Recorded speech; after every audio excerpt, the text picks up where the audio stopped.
everybody. My name is Miguel Sebastián and I work at the Instituto de Investigaciones Filosóficas at UNAM. Hey, and I'm Marc Artiga, and I work at the Logos at the University of Barcelona. Thank you for joining us at that conference. Cognitive sciences attempt to explain how our cognitive system works. Although over the years there have been different ways of approaching this question, the mainstream view still maintains that our mind is a representational system. However, we need to get a better grasp on the nature of these entities, representations. We need a theory of representational content. This paper is precisely about representations and about the way in which representations are attributed. In philosophy, this has been known as the problem of intentionality. And although cognitive scientists in general, and neuroscientists in particular, do not usually address this problem directly, they seem to implicitly assume a set of intuitive conditions that are sufficient or even necessary for a state to qualify as a representation. We would like to examine recent attempts to turn this intuitive methodology into a full-blown naturalistic theory of representation. As we argue, these approaches that we will name scientifically guided informational theories, or SGITs for short, maintain that information, understood as some form of statistical dependence, is the clue for understanding representations. Some form or other of SGITs has been defended by Husserl, Elias Smith, Rupert, Schirms, or Scarantino, just to mention some names. We want to argue that a theory of mental content that relies solely in information cannot accommodate the existence of meta-representation, which play a central role in the explanation of certain cognitive abilities. Let's start by focusing on scientific guided informational theories. Those are naturalistic theories of content, and the main goal of these theories is to show how representations fit our scientific worldview. More precisely, they try to explain what is for a state to be a representation and how its content is determined by appealing to non-representational states and processes. The key notion for SGITs is Shannon's notion of mutual information, according to which a signal X provides information about some random variable Y just in case the presence of the X reduces the uncertainty of Y. In other words, just in case the conditional probability of Y on X is higher than the probability of Y. Shannon provided a precise mathematical definition of mutual information between two sets that we can see up here, and therefore, as we see down there, the mutual information depends on the following ratios, which are identical by Bayes' rule. Since a joint consideration of all GITs would be extremely complex, for the sake of simplicity in this exposition, we will focus on a particular approach, and in the paper we argue that these problems can be extrapolated to other SGITs. In this presentation, we focus on the one presented by Husserl in his paper in 2001, who provides a particularly clear approach and is explicitly motivated by research in cognitive sciences. He argues that R represents S if and only if the following two conditions are satisfied. First, the mutual information that R carries about S is greater than the information it carries about any other entity, that is, that among all the stimulus eliciting R, S is the one that is more likely to produce R. And the second condition, that the mutual information between S and R is greater than the information that S carries about any other representation. So this compares different representational states, and the idea is that R represents S only if R is the representational state that increases more the probability of S being the case. Now, SGITs might indeed capture the way in which neuroscientists reason. For example, many neuroscientists identify the referent of a neuronal structure in early vision with the stimulus that is more likely to elicit a stronger response. For these and other reasons, in recent years, scientifically guided informational theories have gained prominence. In what follows, however, we would like to argue that this optimism is probably unfounded. We want to argue that SGITs fail to provide sufficient conditions for determining representational content. More precisely, we will show that SGITs lack the resources to distinguish between meta-representations and representations that reliably correlate with another representation, but which do not have a representation as its object.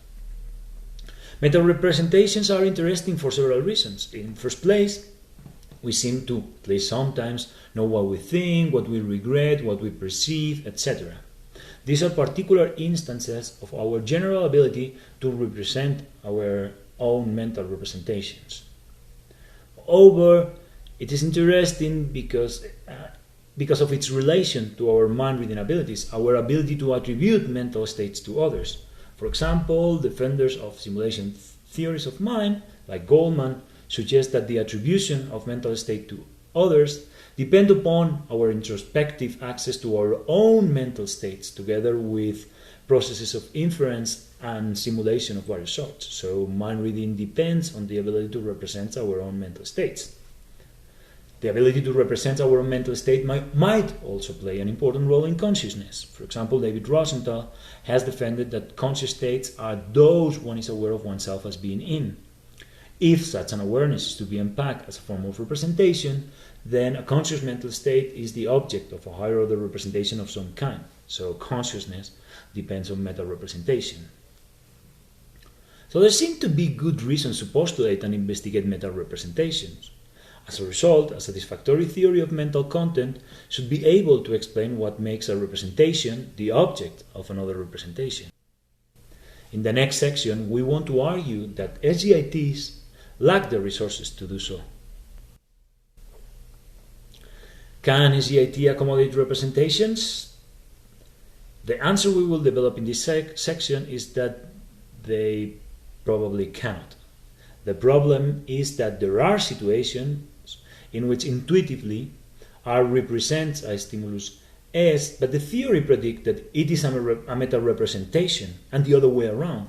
There are situations in which intuitively R is a meta-representation, but the theory predicts that it represents an external stimuli.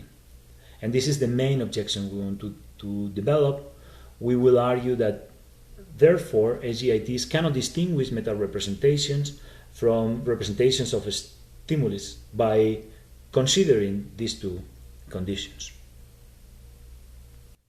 Let's start by considering the case of a representation, and imagine a red object like this ant moving toward a subject S who is looking at it. Her brain will generate a visual representation, RRM, in highly visual cortical areas. Now, given the widely accepted principle of functional specialization on which the visual system operates, we know that this representation is formed on the basis of other two, one of the color of the stimuli and one of its motion. Further processing in the visual system results somehow into a representation that binds both features into a representation of a red moving object, RRM.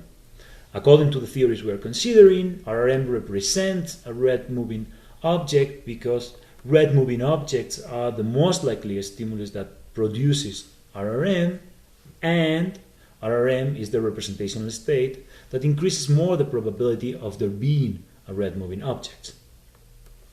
The problem we would like to highlight is that in this scenario, the theory will entail that RRM is a meta-representation. RRM represents a previous state in the causal chain. Consider first condition 1. This claims that a representational state represents whatever increases more its probability. Bad. As intermediate representations are part of the causal chain that leads to the activation of RRM, we can hardly assume that the presence of a red moving object increases more its probability than the intermediate states, namely RM and RR. So we cannot expect RRM to carry more information about red moving object than the information it carries about the previous states. One might suggest that condition 2 can help avoiding this conclusion, but we think this is unlikely. As we saw, the second condition compares different representational states, and there are situations in which there is no other state that increases more the probability of RM than RRM. For example, cases in which most moving things are red.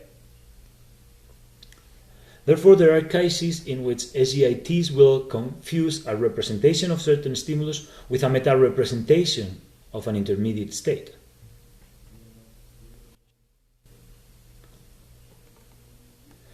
So far, the argument has intended to show that if SGITs entail that R is a representation of certain stimulus, the same account could be used in order to show that R is a meta-representation of another state. Let's see the opposite direction. Consider now a mental state that represents a red thing, so this is the first order representation, and a meta-representation of this state, MRR.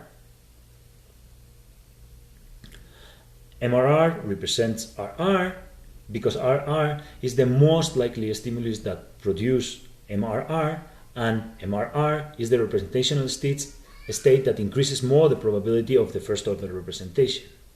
But if certain conditions obtain, the theory will predict that the meta-representations represent rather the external stimuli, so a red thing in this case. Again, if we begin by condition 1, we know that we can hardly assume that red things are more likely to produce the meta-representation than the internal state, because, as we have seen, states tend to carry more information about their proximal causes than about their distal causes. However, if, for example, two causal paths lead to the activation of the meta-representation, this can be the case. So imagine that there is another stimulus S which can also cause the activation of the meta-representation, and call this second path the deviant path. It is a deviant path because the meta-representation does not represent S, according to condition 1. Nonetheless, under certain plausible environmental conditions, this deviant path might cause certain troubles. In particular, imagine that there is a strong correlation between S and red things in the environment. In these circumstances, cases in which the first order representation misses its target might be cases in which nonetheless the meta-representation is tokened due to the deviant path. As a consequence, we will expect the probability of the meta-representation on red things to be higher than the probability of the meta-representation on the first order representation. So this is a simple example in which, at least according to condition 1, the meta-representation would rather represent red things. With regard to condition 2, we need to show that there is also a stimulus S such that MRR is the representational state that increases more its probability, namely more than the first order representation, RR. Consider, for instance, cases in which meta-representations demand a higher degree of reliability than first order representation.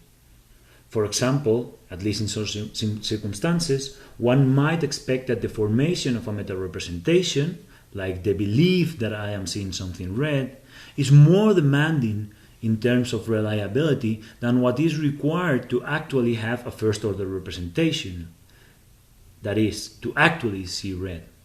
In circumstances like that, the meta-representation might be the representational state that increases more the probability of a red object being the case, because the tokening of the metacognitive state requires a higher threshold of reliability than the first order representation, RR. Accordingly, in these circumstances, the probability of a red object given the meta-representation is higher than the probability of a red object given the first order representation. So, the meta-representation will be the representational state that increases more the probability of red things. And, according to the theory, MRR would represent red things rather than being a representation of the first order representation. So, although in the presentation we have focused on Husserl's informational theory, we think the problem is likely to affect any approach that seeks to define representational content in correlational terms. And in the written version, we extrapolate our result to other SGITs like Skirms, Rupert's, and Scarantino. If our reasoning is correct, then SGITs cannot adequately distinguish between a representation of external stimulus and meta-representations.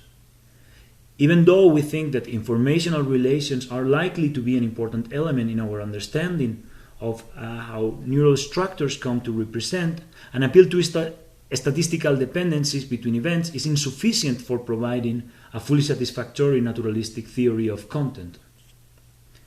Is there a way to dissolve the tension? Well, maybe. Suppose the arguments developed in this essay are right. The first and most obvious solution is to complement SGITs with some other notions, but where else might be required? A popular suggestion is that meta-representations and representations can be distinguished by appealing to the notion of function. So the key idea, of course, is that meta-representations are states whose function is to indicate other representational states, while first-order representations have the function of indicating external stimuli. So this is an interesting option that needs to be seriously taken into account. It might also happen that adding the notion of function to an informational account has unexpected consequences for SGITs. More precisely, once functions are brought in, the notion of information might be shown to play no important role in the resulting naturalistic theory of content. The reason is that if the notion of function can be made specific enough to solve the problem outlined here, it might happen that then the fact that a state has high statistical dependence becomes largely irrelevant. Indeed, this result could jeopardize the scientific practices if, as we ranted at the beginning, the implicit assumption that neuroscientists are making when establishing claims about the content of neuronal states is to be captured just in terms of information. Obviously, much more should be said in order to make this line of reasoning convincing. Nonetheless, we wanted to briefly call into question the assumption that information will utterly play a role in a satisfactory naturalistic theories of content, something that has not yet been established. At least, we have tried to show that information is unlikely to provide such a theory on its own. Well, we hope that you have found this presentation interesting. If so, we encourage you to read the written version and please join us in discussion.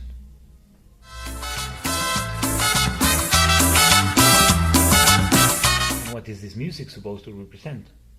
Nothing, just like it.